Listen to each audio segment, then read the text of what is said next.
Il fait partie des artistes congolais qui s'engagent et dénoncent la situation chaotique dans son pays. Notre invité musique ce samedi est le chanteur et guitariste Olivier Chimanga. Bonjour, soyez le bienvenu. Bonjour, merci, Akoba. Alors vous venez de sortir un nouveau titre, Tolembi, Y en a marre en français.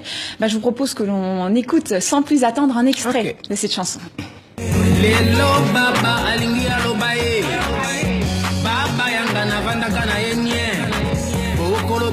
Baba na mboko yoe Congolaise Congolais mpoyo kae Amoni akokite Lelo baba linga alobae akoloba lelo Boye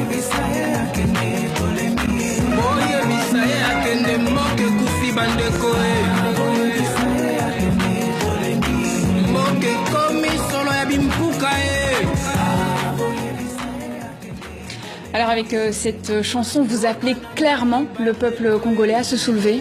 Mais bien sûr, parce que quand vous vivez dans un pays où la vérité devient un crime, l'injustice devient une loi, un peuple qui vit dans la misère depuis la nuit des temps, on ne peut pas rester silencieux. Moi, j'ai juste fait ma part des responsabilités en tant qu'artiste de ce grand pays. J'ai utilisé mes trois armes. Ma petite guitare, ma petite plume et ma petite voix pour dire à ce peuple que si on ne se lève pas maintenant, ça sera à jamais, à jamais, à jamais. Donc il est l'heure pour que tous les Congolais de tous bords qui puissent prendre conscience de la situation chaotique qui sévit au pays. Donc raison pour laquelle j'ai lancé la chanson Tolembi. Il y en a marre, il faut qu'il parte. C'est vraiment important pour un artiste de s'engager. Certains préfèrent ne pas parler de politique.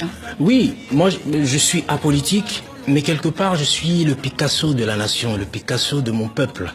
Moi, j'écris tout ce qui se passe autour de moi. C'est quelque part notre responsabilité, en tant qu'artiste. Parce que ce peuple qui souffre aujourd'hui, c'est le même peuple qui soutient les artistes au Congo. Alors, je trouve ça méchant au moment où ce peuple lance un cri d'alarme, au moment où ce peuple a besoin du soutien de ces artistes pour parler à leur place. On ne peut pas se taire. Je ne suis pas contre les opinions des autres. Moi, je fais ma part de responsabilité.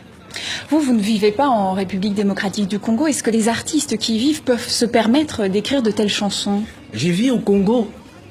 Étant en Europe, mon cœur bat au rythme de la RDC. Ceux qui sont là-bas, c'est ce que je viens de dire. Chacun ses opinions, chacun sait pourquoi il se tait, chacun sait pourquoi il faut qu'il parle. Moi, je parle de Chimanga, Chimangologie. J'ai parlé à la place de ce peuple qui se meurt.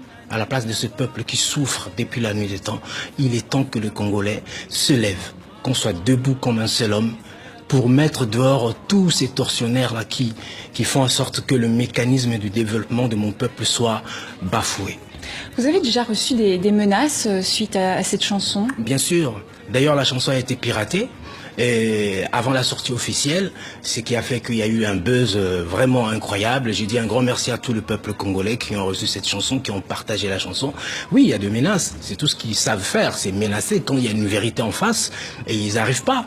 Et voilà, j'ai eu pas mal de menaces et même la chanson a été bloquée et sur YouTube par ordre de ces gens-là. Mais ça ne m'a pas découragé. J'ai continué, le clip est sorti et la chanson est sur iTunes aussi. Donc voilà, le menace en tout cas, ça ne me fait ni chaud ni froid. La chanson est en lingala, mais le titre est sous-titré en français. C'est une manière d'alerter la communauté internationale, de l'interpeller. Bien sûr, moi j'interpelle tout le monde, surtout la communauté internationale. Pour dire que voilà, quand il s'agit de la RDC, personne n'en parle. Alors qu'il y a un génocide qui sévit au Congo depuis plus de 12 millions de morts. C'est un génocide, ça. Et il faut atteindre quel nombre pour qu'on nous signifie vraiment que c'est un génocide. Donc il faut que tous les 80 millions d'habitants congolais doivent disparaître. En ce moment-là, on va dire que voilà, c'est un génocide. Donc j'ai sous-titré pour que la personne qui ne comprend pas lingala, qui puisse comprendre au moins la situation. Et même, ça ne s'arrête pas là. Il y aura un sous-titrage en anglais, en italien, en espagnol.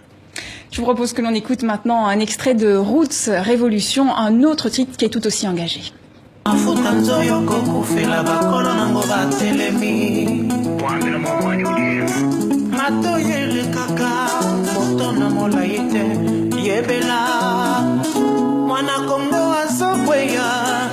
Nani ya televisa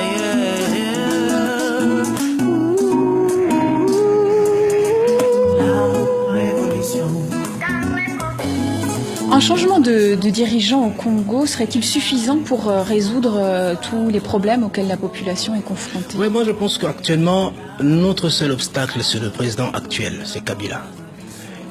Il faut qu'il quitte le pouvoir.